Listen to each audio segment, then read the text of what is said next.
오늘 우리에게 주시는 하나님의 말씀은 요한복음 13장 31절에서 35절까지의 말씀입니다. 요한복음 13장 31절에서 35절까지의 말씀입니다. 요한복음 13장 31절에서 35절까지의 말씀, 하나님의 말씀을 경청하십시오. 그가 나간 후에 예수께서 이르시되 지금 인자가 영광을 받았고 하나님도 인자로 말미암아 영광을 받으셨도다. 만일 하나님이 그로 말미암아 영광을 받으셨으면 하나님도 자기로 말미암아 그에게 영광을 주시리니 곧 주시리라. 작은 자들아, 내가 아직 잠시 너희와 함께 있겠노라. 너희가 나를 찾을 것이나 일찍이 내가 유대인들에게 너희는 내가 가는 곳에 올 수 없다고 말한 것과 같이 지금 너희에게도 이르노라. 새 계명을 너희에게 주노니 서로 사랑하라. 내가 너희를 사랑한 것 같이 너희도 서로 사랑하라. 너희가 서로 사랑하면 이로써 모든 사람이 너희가 내 제자인 줄 알리라. 아멘. 이 말씀 통하여 우리에게 내베푸시기를 원합니다. 아멘. 여러분들은 여러분 가정에 가훈이 있습니까?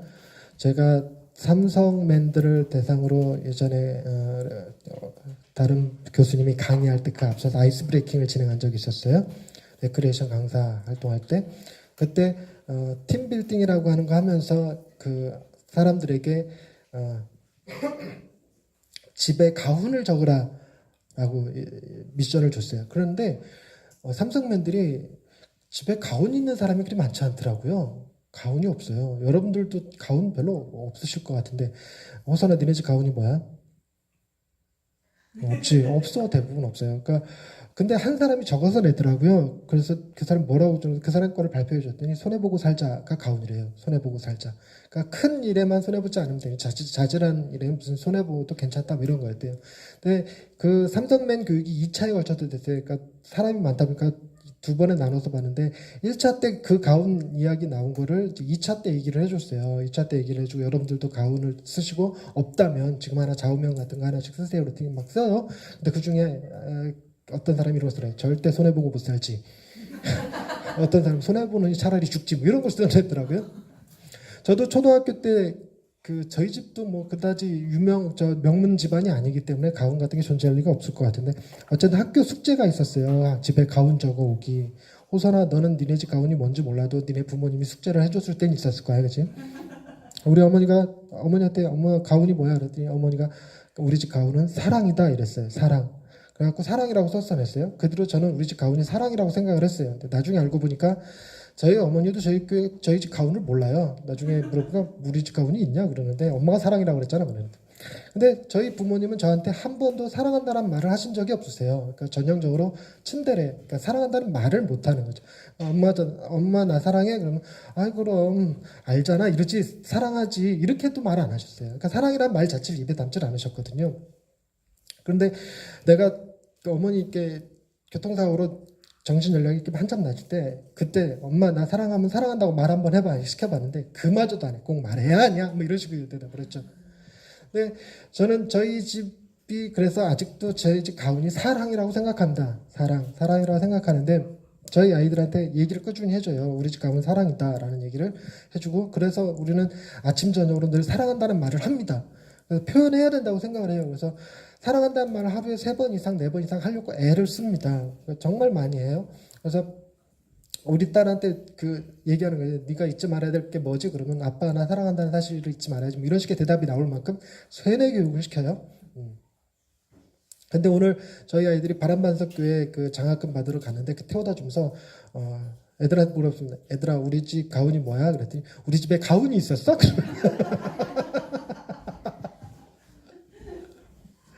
네. 오늘 본문 말씀은 사랑에 관한 얘기입니다. 서로 사랑하라. 이 새 계명이다. 기독교인들이 자신이 기독교인이라는 사실을 드러낼 수 있는 방법은 사랑하는 길이다라는 얘기를 합니다. 굉장히 독특한 개념이에요. 어느 종교에도 없는 이야기입니다. 보통 종교의 특성을 갖추는 계명은 인간과 신의 관계에서 어떠해야 되는지를 얘기하지 인간과 인간 사이의 삶의 관계가 어떠해야 되는지를 얘기하는 걸로 종교를 드러내는 것이 아닙니다. 모든 종교들은 다 사람과 사람 사이에서 예의를 갖추고 매너를 갖추고 정직하게 살아가야 되는 게 맞겠죠. 그러나 자신들의 정체성을 드러내는 그걸 통해서 그들은 어떤 종교이냐라고 말하는 것이 누구를 어떻게 대하느냐로 결정되지 않습니다. 그런데 예수 믿는 사람들은 그들이 어떻게 예배를 드리고 어떻게 신앙생활을 하느냐로 결정되는 것이 아니라 그들이 어떻게 서로 살아가는지를 보고 이 사람들은 기독교인이구나라고 알게 될 거라는 얘기죠. 근데 그 사랑이라는 개념이 굉장히 폭넓은 거라서 쉽게 이해하기가 쉽지는 않습니다. 제가 오늘 본문 말씀 준비하면서 아마 그때 저희 어머니가 우리 집 가훈이 뭐야 하고 물어봤을 때 그 전주에 목사님 설교 본문이가 아니었을까라는 생각이 살짝 들 정도였어요.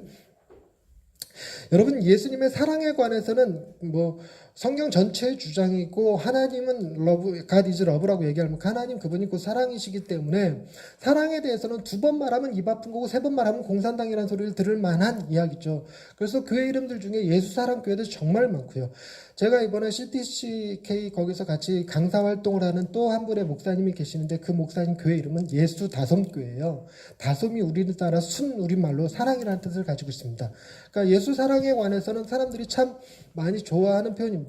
근데 오늘 본문에 나온 사랑은 그 관점을 조금 달리합니다.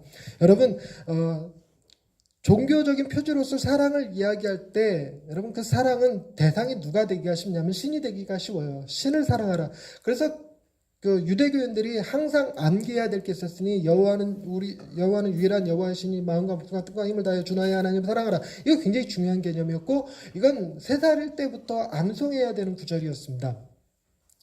바리새인이 예수님한테 와서 서기관이 예수님한테서 가장 큰 계명이 무엇입니까? 라고 물었을 때도 예수님도 뭐라고 그랬냐면 첫째는 이것이니 하나님을 사랑 마음과 목숨과 뜻과 힘을 다하여 주 너희 하나님을 사랑하라 라고 말씀하셨어요.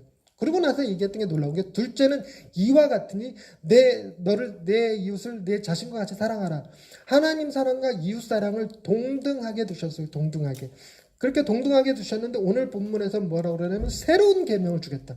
새로운 계명을 주는데 거기서 서로 사랑하다라고 말하고 여러분 이 말씀을 가만히 보면 가장 큰 계명에서 둘이 하나로 합쳐진 것 같기도 하고 둘 중에 하나가 삭제된 것 같기도 하고 그렇죠. 삭제된 게 뭡니까? 하나님을 사랑하라가 빠졌잖아요. 하나님을 사랑하라가 빠진 채 서로 사랑하라 라는 얘기가 들어가요. 이걸 두고 두 개, 하나님 사랑과 이웃 사랑 중에서 하나님 사랑을 뺀 거냐, 아니면 하나님의 사랑, 하나님 사랑이 곧 이웃 사랑이라는 것을 합쳐서 한 말이냐, 이런 개념이에요. 놀라운 것은 예수님께서 말씀하신 이것은 하나님을 배제한 것이 아니라 지금 네 옆에 있는 사람, 네 형제, 네 이웃이 그분이 곧 하나님이라는 인식을 가지라는 거예요. 그래서 이웃을 사랑하는 것이 사람들이 단순히 부부가 사랑하고 형제가 사랑하고 하는 개념이 아니라 신을 사랑하듯 사랑하라라는 개념이 돼서 그래서 저 사람들이 이 사람을 사랑하는 걸 보니 그것은 종교다라고 느낄 정도로 종교다.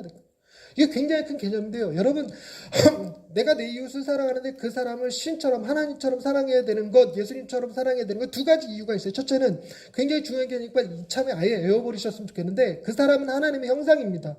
하나님께서 당신의 형상으로 지음받은 존재예요. 사람이라고 하는 사람들은 전부 다 하나님의 형상이기 때문에 우리가 그들을 사랑해야 되는 이유는 그는 하나님의 형상이기 때문입니다 라는 대답이에요. 그리고 또 하나가 있습니다. 그 역시 예수 그리스도께서 피로 값주고 사신 형제이기 때문에 그렇습니다. 이 두 가지 개념은 굉장히 중요한 개념이에요. 다시 한번 말씀드립니다. 하나님께서 창조하신 하나님의 형상입니다. 예수 그리스도께서 피를 주고 사신 값진 그리스도의 형제입니다 라고 하는 이 두 개념, 이거는 서신서로 이렇게 사복음서 지나서 서신서에서도 끊임없이 나오고 반복적으로 이야기되는 부분입니다. 바로 여기에서 인권이라는 개념이 나옵니다. 여러분 인간이 진화했다고 생각하면 약육강식의 사회로 살아가는 것이 무슨 문제가 되겠습니까? 다른 짐승들도 자연에 있는 짐승들도 힘센 짐승이 힘약한 짐승들을 잡아먹고 그것이 생태계를 유지하듯이 힘 있는 사람이 힘 없는 사람들 억압하고 폭력으로 다스리는 거 그게 뭐가 문제겠습니까? 그런데 그렇게 하면 안 돼. 왜 안 되는데? 뭐 때문에 안 되는데? 그렇게 하면 사람이라고 할 수 없지. 뭐 때문에 그게 사람이 아니라는 거야. 사람도 큰 틀 안에서 보면 동물이야. 뭐 이렇게 얘기할 수 있는 거죠. 근데 그런 상태에서도 인권을 주장할 수 있는 근거가 어디서 나오느냐면 근거 다 성경에서 나와요. 그 역시 총에 맞아서 인간 쓰레기 더미에 버려지지 않을 수 있는 권리, 그 권리가 어디서 나오느냐? 하늘로부터 나온다. 하늘이 뭐라고 얘기했느냐? 그는 신의 형상이다. 그래서 짐승들한테 먹잇감이 되어서는 안 되고 함부로 취급받아서는 안 된다. 아무리 가난한 사람일지라도, 아무리 연약한 사람일지라도, 아무리 장애를 가지고 있는 사람일지라도 그 역시 하나님의 형상이요 피로 값주고 사신 형제이기 때문에 반드시 사람과 동일한 대우와 대접을 해줘야 된다. 그것이 곧 사랑이다. 이런 개념을 담고 있습니다. 그렇기 때문에 주님께서 말씀하셨던 서로 사랑하라 하는 이 개념은 그야말로 종교적 율법, 계명에 해당되는 거죠. 그런데 이 말씀을 하시게 된 배경이 참으로 놀랍습니다. 어떤 배경을 가지고 있냐면 오늘 읽었던 13장 말씀은 앞부분에 뭐가 나오냐면 예수님께서 대야와 수건을 가져다가 제자들의 발을 씻기는 장면이 나와요. 예수님이 제자들의 발을 씻기는 것, 이것은 베드로가 거부할 만큼 굉장히 충격적인 행동이었습니다. 왜냐하면 당시에 사람의 발을 씻기는 일은 누가 했냐면 그 집안에서도 가장 서열이 낮은 종이 있어요. 서열이 가장 낮은 종. 종들 중에 지극히 작은 자가 주인이 바깥에서 돌아오면 그의 신발을 끈을 풀어주고 그 발에 물을 끼얹어주는 일을 했습니다. 그러니까 예수님께서 대야를 가지고 수건을 가지고 와서 제자들의 발을 씻기는 것 스스로 굉장히 낮아짐에 해당해요. 스스로 굉장히 낮아짐의 행위. 그런데 여러분 여기에 하나가 더 플러스 되는데 그게 뭐냐면 여러분 종들은 주인의 발에 이렇게 물을 뿌려주지만 이렇게 웬간해서 주인의 발을 만져서 이렇게 문대서 수건으로 감싸서 닦아주는 일은 좀처럼 하지 않아요. 그러니까 그런 행위들은 주로 누가 하는 행위였냐면 엄마가 자식들의 발 씻기는 행위였어요. 엄마가 자식들의 발 씻기는 행위. 근데 예수님의 이 행위는 지극히 낮은 종의 모습과 더불어서 지극히 사랑하는 어머니의 모습을 같이 담고 있는 거예요. 이게 굉장히 독특한 개념, 기독교에서 가지고 있는 세상의 가치를 뒤집는 기준. 너희가 낮은 자라서 높은 사람의 발을 씻겨주는 것뿐만이 아니라 네가 높은 자라서 낮은 자를 사랑하는 마음으로 씻겨줄 수 있는 것. 이것이 바로 예수님의 행동이었고 예수님이 이 일을 행하라. 서로 발을 씻어주라 라고 명령하셨어요. 그런데 그 다음 일이 뭐냐면 성찬식을 하시면서 예언하시길 너희 중에 하나는 나를 팔 자다. 나를 팔아버릴 자다. 그러니까 누가 예수님을 판단 말입니까? 내가 빵을 찢어서 주는 그가 나를 팔 자다. 그걸 찢어갖고 가룟 유다에게 줬어요. 그래서 가룟 유다가 그 길로 나가서 예수님을 은삼심에 팔아버리게 되는데 바로 그 사건 있은 다음에 주어진 말씀이에요. 그래서 오늘 본문 말씀 31절에 그가 나간 후에 그가 바로 가룟 유다입니다. 가룟 유다가 나간 후에 예수님께서 바로 이 얘기를 하셨던 거예요. 그리고 여러분 그 다음 본문 이어서 나오는 말씀에 보십시다. 이어서 보시면 36절에 시몬 베드로가 이르실 때 주여 어디로 가시나이까? 예수께서 대답하되 내가 가는 곳에 너가 지금은 따라오소나 후에는 따라오리라. 베드로가 이르되 주여 지금은 어찌하여 따라갈 수 없나이까? 주를 위하여 내 목숨을 버리겠나이다. 예수께서 대답하실 때 네가 나를 위하여 내 목숨을 버리겠느냐? 내가 진실로 너에게 이르노니 닭 울기 전에 네가 3번 나를 모른다 부인하리라. 즉 예수님이 발을 씻겨준 12명의 제자들 가운데 하나는 가룟 유다, 하나는 베드로. 하나는 예수를 팔자, 또 하나는 예수님을 모른다고 부인할 자. 이거는 여러분 굉장한 수치예요. 사람이 내가 12명의 제자를 키워놨는데 하나는 나를 배신하고 하나는 나를 팔아버린다? 나를 모른다고 한다? 호선아, 전재훈 목사님 알제도 예언교회 다녔잖아. 그게 누군데요? 나 그런 사람 몰라요. 이거 굉장한 배신이라. 이거는 정말 뭔가 핀트가 떨어져도 오해를 해도 단단히 오해를 하는 사건이 있어야지만 가능한 얘기예요. 제가 아무리 나쁜 짓을 한다 한들 그렇게까지 모른다고 하진 않을 것 같은데 3대 범죄를 행하면 호선이가 나 모른다고 할지도 모르겠어요. 3대 범죄, 첫째 돈 문제, 둘째 여자 문제, 세 번째 뭐가 있을까? 살인? 뭐 이런. 그런 게 있으면 뭐 이단이 된다거나 그러면 모른다고 할 수도 있겠죠. 그런 일이 아닌 다음에야 모른다고 부인하겠습니다. 근데 만약에 모른다고 부인하면 사람들이 호선아 그러면 안 돼라고 얘기하는 게 아니에요. 전재훈 목사 못 쓰겠네. 얘가 모른다고 할 정도면 진짜 나쁜 놈이야. 이렇게까지 간단 말이에요. 그러니까 이건 굉장한 저의 수치가 됩니다. 수치. 너 절대 그러면 안 돼. 난 용서 못 해. 난 예수가 아니야. 근데 예수님은 바로 이 2명 베드로의 발을 씻기고 가룟 유다의 발을 씻겼어요. 그러니까 너희가 서로 사랑하라라는 말의 범위가 어떻게 되냐면 너희 공동체 안에 당시 초대교회에는 잘못한 사람이 밀고를 하게 되거나 배신을 하게 되면 다 죽는 일이 벌어져요. 그런 일이 뭐 수시로 벌어지죠. 잡혀가서 사자밥이 되고 하는 일. 그런데 밀고 한 그 사람, 배신한 그 사람에 대한 이들의 태도가 어떠해야 될까? 용서하고 사랑하고. 쉬운 일이 아니라는 거예요. 그러니까 서로 사랑하라는 말이 담긴 의미가 정말 종교적인 의미 아니면 감당하기 어려워요. 정말로 도덕법이나 이런 사회법으로 얘기하는 것과는 차원이 다른 문제라고. 신을 대하듯 대해야 되는 것이 이게 가능한 얘기였어요. 근데 더 특이한 게 31절 말씀, 32절 말씀입니다. 31절 말씀을 다 같이 한번 읽어보십시다. 시작. 그가 나간 후에 예수께서 이르시되 지금 인자가 영광을 받았고 하나님도 인자로 말미암아 영광을 받으셨도다. 가룟 유다가 예수님을 팔렸고 나갔는데 그로 인해서 예수님이 영광을 받으셨대요. 이게 뭔 말이야 도대체. 이건 말 자체가 성립이 안 돼요. 가룟 유다가 예수를 팔려고 나갔는데 어떻게 예수가 영광을 받았고 그로 인해서 하나님이 영광을 받을까? 여러분 이 문제, 이 영광에 관한 문제를 이해하기 위해서는 예수님의 고난이 가지는 의미를 알아야 돼요. 여러분 예수님이 당하는 고난은 애매히 받는 고난이 아니죠. 목적이 있는 고난이죠. 목적. 그 목적이 뭡니까? 우리를 구원하시고자 하는 거고 우리를 향한 하나님의 사랑을 증명하시고자 하는 행위였다고요. 근데 그 일의 시작이 어디서부터냐면 가룟 유다의 배신에서부터 있습니다. 가룟 유다가 예수를 팔아버리는 그 일에서부터 있는데 예수님께서 그걸 알아요. 알고도 가룟 유다의 발을 씻겨주셨어요. 알고도 가룟 유다에게 성찬식을 행하셨어요. 그러고 나서 뭐라 그러냐면 네가 할 일을 행하라 말씀하셨어요. 우리 같으면 만약에 우리 가운데 밀고자가 있다는 걸 미리 알면 그를 밀고 하라고 내보내겠어? 잡아 죽이겠어? 새끼손가락을 잡아서 확 끊어버리는 거예요. 예수님은 그렇게 안 하시고 그가 행할 일을 하라. 그 얘기는 나를 팔아버리고 내가 십자가의 길을 걸어가게끔 하라는 얘기가 되는 거란 말이에요. 이것은 하나님의 위대하신 계획 속에 담겨져 있는 일부였어요. 하나님의 구원 사역이라고 하는 그 위대한 사역 가운데 하나 있는데 그 길에 순종하는 것이 영광이에요. 다시 한번 설명드리자면 아무리 그것이 힘들고 고된 일이라 할지라도 하나님의 뜻이라면 하나님의 뜻을 수용하고 받아들이고 하나님의 뜻에 따라 그 길을 걸어가는 것이 영광이다. 아무리 그 길이 좁은 문이고 가시밭길이라고 할지라도 하나님께서 부르시면 부름의 길을 따라가는 것이 영광이다. 여러분 이거 어마어마한 비전입니다. 세상에 많은 사람들은 종교를 통해서 하늘의 복을 받고 하나님의 능력을 이용해서 어떤 일을 행하려고 하지 고난 자체를 그거를 영광으로 여기는 사람들은 아무도 없어요. 놀랍게도요. 기독교인들만큼 고난에 대하여 견디는 힘이 강한 종교가 없습니다. 고난에 대해서 기독교인들은 참 강한 힘을 가졌어요. 그 힘의 원동력 중에 하나가 고난 그 자체가 영광일 수 있다는 거였어요. 영광. 여러분 이런 개념은 당시 초대교회에 정말 필요한 정신이었어요. 여러분 초대교회에 수시로 많은 고난들이 닥쳐왔습니다. 지금 우리가 당하는 고난은 우리는 고난이 아예 없는 시대예요. 고난이 아예 없는 시대. 기독교인이기 때문에 받는 고난이라는 게 어디 있습니까? 전혀 없어요 그런 거. 전혀 없어요. 근데 초대교회는 달랐어요. 근데 우리 역시도요, 여러분들 가운데 삶의 고난이 딱 닥치잖아요. 십중팔구 하나님을 떠날 가능성이 커요. 제 경험입니다. 고난이 딱 닥치니까 하나님을 원망하게 돼요. 하나님을 떠나게 돼요. 근데 그 고난이 하나님께서 내게 허락하신 뜻을 이루기 위한 계획의 일부였다고 믿을 수만 있다면, 그래서 고난이 단순한 고난이 아니라 연단, 훈련, 강하게 만드는 것, 정금같이 나오게 하는 것이었다면 거기에 내가 순종하는 것 자체, 그 뜻을 내가 수용하고 받아들이는 것 자체가 영광이라는 겁니다.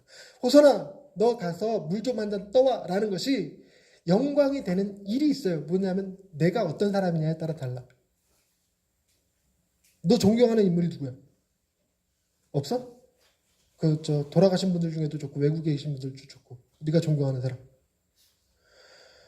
질문만 안 했으면 내가 목사님 존경할 텐데 그 생각이지. 기주 아빠 존경하는 사람 있어요? 없어요? 없다고 얘기할 거야 진짜?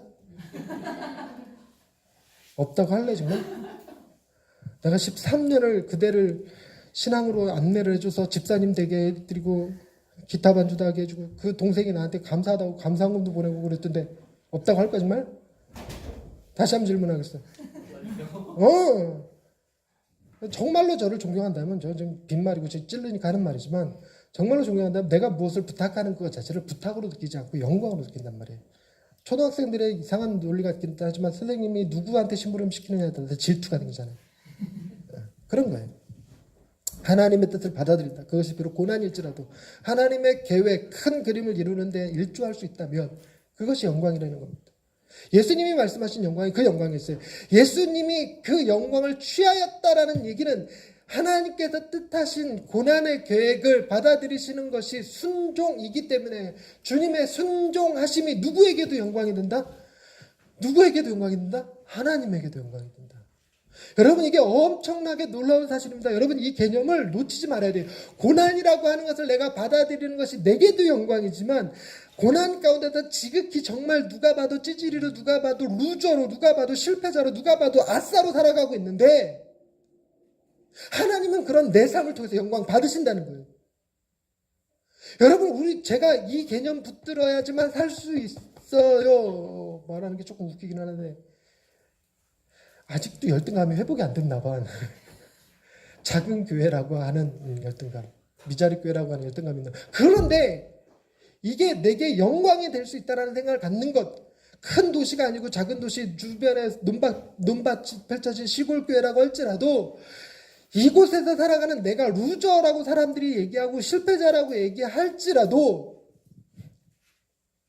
어느 교회 가서 집회를 해줬어요. 집회해가지고 그 교회 목사님이랑 이야기를 나누는데 그 교회 목사님이 그러더라고요. 전재훈 목사님 설교 그렇게 잘하시는데 교회가 왜 부흥을 못합니까? 그래서 왜 13년이나 되는데 아직도 부흥을 못하십니까? 제가 그래서 그랬어요. 제가 설교는 좀 하는데 목회를 못한다고, 목회를. 그랬더니 그 목사님이 그런 말이 어디냐고 세상에. 그러면서 집요하게 물어요. 왜 부흥 못하시는 것 같습니까? 제가 목회를 잘못해서요. 그런 이상한 소리 하지 마시고 왜 부흥 못하십니까? 그래갖고 그랬어요. 할 수 있는 말이 별거 없잖아. 애도 아프고 돈도 없고 위치도 구린 데 있고 뭐 사람들도 오지도 않고 그래서 부흥 못했어요. 뭐 그러고 말았어요. 어찌됐건 이런 열등감들을 극복할 수 있는 힘, 그게 어디서 나올까? 내가 열등한 게 아니라 내 삶을 통해서 하나님은 지금도 영광을 받으시고 계신다. 그러면 결코 실패한 인생이 아닙니다. 결코 루저가 아닙니다. 우리는 복음으로 살아가는 사람들입니다. 복음은 다른 사람들의 판단에 의지해서 자기 정체성이 나오는 게 아니에요. 자기 자신도 스스로를 판단하지 않습니다. 나에 대한 판단은 오직 누가 하실까요? 하나님만이 하십니다. 복음 안에 담겨있는 하나님이 뭐라고 그러냐면 너는 정말 나쁜 놈이야, 내 아들을 죽여야 될 만큼. 그러나 내가 너를 너무너무 사랑해, 내 아들을 너에게 줄 만큼. 우리는 하나님 앞에서 큰 죄인이지만 도리어 큰 은혜를 받은 사랑받는 존재라는 사실만 알면 여러분 우리가 열등하면 얼마나 열등할 거고 얼마나 고귀하면 얼마나 고귀하겠습니까? 그런 세상의 가치 기준 판단에 휘둘리지 않을 수 있어요. 이런 개념은 초대교회에 얼마나 필요했겠어요. 예수 믿는다는 이유 때문에 사회에 진출하지 못하고 지금도 이집트에서 콥트 기독교인들은 애가 아파도 병원에 가지 못해요. 기독교인이라는 이유 하나만으로. 걔네들한테 갈 때 이집트의 콥트 기독교인들을 방문할 때 구급상자는 필수품으로 가지고 가요. 그 정말 필요한 물건이에요, 그들에게. 그리고 그 사람들은 자기네들이 콥트 기독교인인 걸 드러내야 되면 여기다 십자가를 굽고 살아요, 항상. 십자가가 그려져 있어요. 그려져 있다는 얘기는 택시도 못 타고 버스도 못 타고 병원도 못 가고 학교도 못 가요. 그런 삶을 살아가는 것이 세상 사람들은 그러고도 니들이 무슨 하나님의 영광을 얻죠. 하나님의 영광은 말이야 노벨상 받고 이 모든 영광을 하나님께 올려드립니다. 이런 말을 해야지. 그런 거 아니라고요. 물론 그것도 맞지만 우리에게 살아가는 삶이 비록 초라할지라도 하나님께 영광입니다. 그런데 놀라운 건 그 다음 구절이에요. 32절 말씀 다 같이 읽어보십시다. 시작. 만일 하나님이 그로 말미암아 영광을 받으셨으면 하나님도 자기로 말미암아 그에게 영광을 주시리니 곧 주시리라. 여러분 31절에 나오는 영광과 32절에 나오는 영광이 약간 다르다는 느낌이 드시죠? 31절의 영광은 이미 주어진 영광이에요. 가룟 유다가 나간 후에 예수님께서 내가 영광을 받았고 아버지도 영광을 받았다. 그러고 나서 아버지께서 영광을 받으셨으면 나에게도 영광을 주리니 곧 주리라. 그러니까 아직 안 온 영광.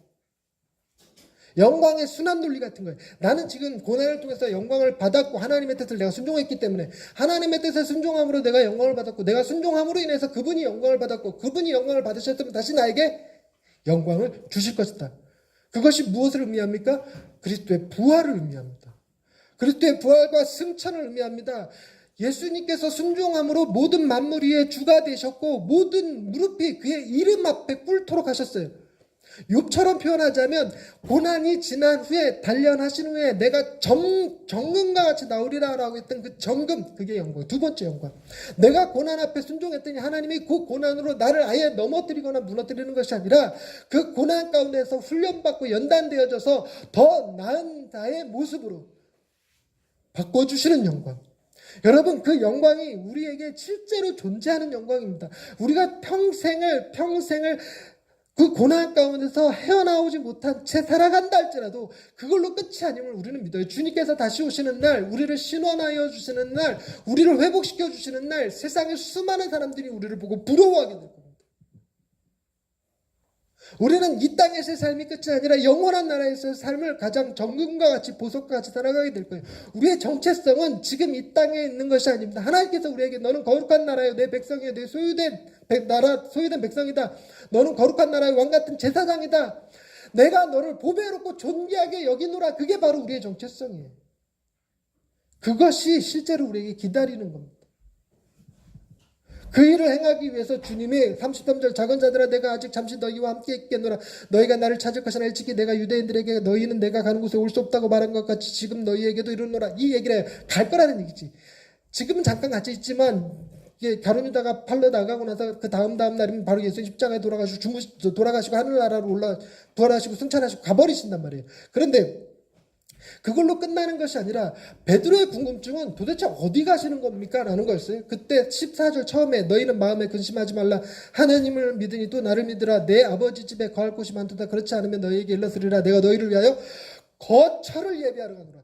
주님은 지금 죽으시고 부활하시는 하나님의 영광, 하나님 앞에 고난에 순종하심으로 영광을 받으셨고 하나님께서 순종하는 그를 높이셔서 영광을 주셨는데 그 영광을 가지고 행하시는 일이 뭐냐면 우리를 위하여 하늘에 거처를 예비하러 가시고 그걸로 부르시는 것이 아니라 친히 데리러 오셔요. 우리를 친히 데리러 오셔요. 3절 말씀 가서 너희를 위하여 거처를 예비하면 내가 다시 와서 너희를 내게로 영접하여 나 있는 곳에 너희도 있게 하리라. 이게 주님의 계획이었단 말이에요. 주님의 이 놀라운 계획 가지고 그리고 나서 얘기한 게 뭐냐면 내가 너희를 사랑한 것 같이 너희도 서로 사랑하라라는 새 계명을 주신 겁니다. 그러니까 우리가 주님이 주시는 새 계명을 이해하기 위해서는 주님이 말씀하셨던 영광에 대한 이야기, 하늘나라에 대한 이야기를 이해할 때 비로소 새 계명에 대한 이해가 나오는 거예요. 이 이야기는 뭔 얘기냐면 여러분 가만히 잘 생각해 보십시다. 예수님은 가룟유다가 어떤 삶을 살지 베드로가 어떤 삶을 어떻게 행할지 알고도 그들의 발을 씻겨주시고 사랑하여 주셨어요. 그리고 이 말씀 새 계명을 너희에게 주느니 서로 사랑하라. 그리고 길고 긴 14장 15장 16장 17장에 걸친 고별 설교를 쭉 하십니다.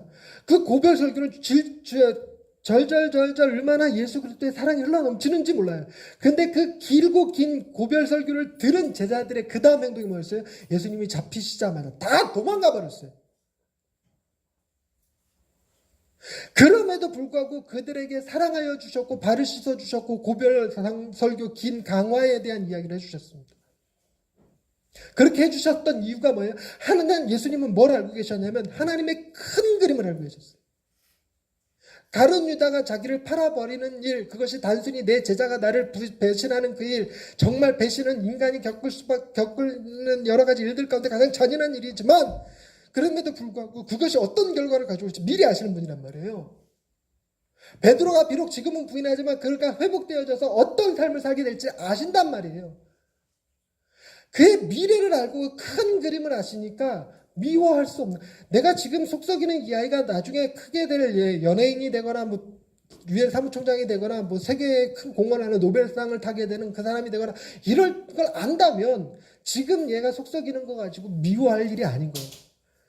지금 네가 이렇게 속썩이고 조금은 방황하고 조금은 반항하는 것 같지만 내가 너를 믿는다. 너는 큰 사람이 될 거야. 너는 위대한 사람이 될 거야. 너는 반드시 효자야. 너는 참 훌륭한 사람이 될 거야. 이런 믿음만 있으면 애들을 사랑하는 거 별 문제 안 돼요. 우린 자꾸 무슨 생각하냐면 지금 속썩이니까 얘 못된 인간이 될 거라고 얘는 커서 사회적인 암적인 존재가 될 거야. 이런 이상한 생각을 하니까 얘를 미워하는 거지. 그렇지 않는 이상 사랑할 수밖에 없는 거예요. 우리 주변에 있는 사람들도 마찬가지인 거예요. 여러분 진짜 우리가 지금 당장은 내 이웃을 내 형제를 사랑하는 게 쉽지는 않지만 내 과거에 나를 괴롭혔던 사람들 가만히 생각해 보면 아직도 미워하고 있다면 여러분 하나님을 제대로 믿고 있지 않은 거예요. 왜냐하면 그 사람을 통해서 하나님께서 나를 단련시키시고 연단하셔서 교회로 부르시고 하나님 앞에 엎드리겠다는 사실을 이해할 때 아 그는 하나님의 도구에 불과했던 거구나. 하나님께서 그를 통하여 내 삶을 이끌고 계셨던 거구나 믿으면 굳이 사랑하지는 않는다 할지라도 아직도 미워하고 있을 일은 아니란 말이에요. 우리가 충분히 복음 앞에 묵상하지 않으니까 그 사람 미워하고 그 일로 나도 미워하고 이렇게 되는 거지, 우리가 복음을 제대로 깨닫게 되면 전혀 그 사람을 미워할 일이 아니라 도리어 그를 긍휼히 여기고 불쌍히 여기고 더 나아가서 사랑할 수 있는 힘이 거기서부터 비롯된다는 겁니다. 그런데 우리는 이 말씀을 통해서 제가 이런 생각을 하기가 쉬워요. 뭔 생각을 하기가 쉽냐면, 주님은 아시지만 우리는 시간이 지나지 않는 한 어떻게 하냐고요. 정말 이것이 나비 효과가 돼서 나중에 내게 복으로 돌아올지 화로 돌아올지 그걸 내가 어떻게 하냐고요. 그걸 모르니 지금 당장 내게 잘해주는 사람이 사랑스럽고 내게 못되게 구는 사람이 미운 거지.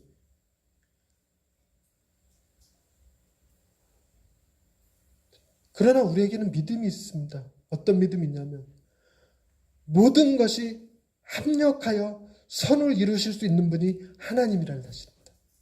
우리가 믿는 분은 어떤 분이냐면, 모든 것, 정말 모든 것, 환경의 불편함, 사람의 완악함, 내 자신의 죄된 본성까지도 다 합력하여 선을 이루실 분이 하나님이라는 사실을 믿기 때문에 지금 당장 내 머리로 이해되지 않는 상황일지라도, 지금 당장 내가 판단하여 그것이 옳고 그름을 구별할 수 없을지라도, 이 모든 것을 하나님이 선으로 바꾸실 테니 내가 그를 미워할 일도 아니고 내가 이 일로 하나님께 원망할 일도 아니겠구나.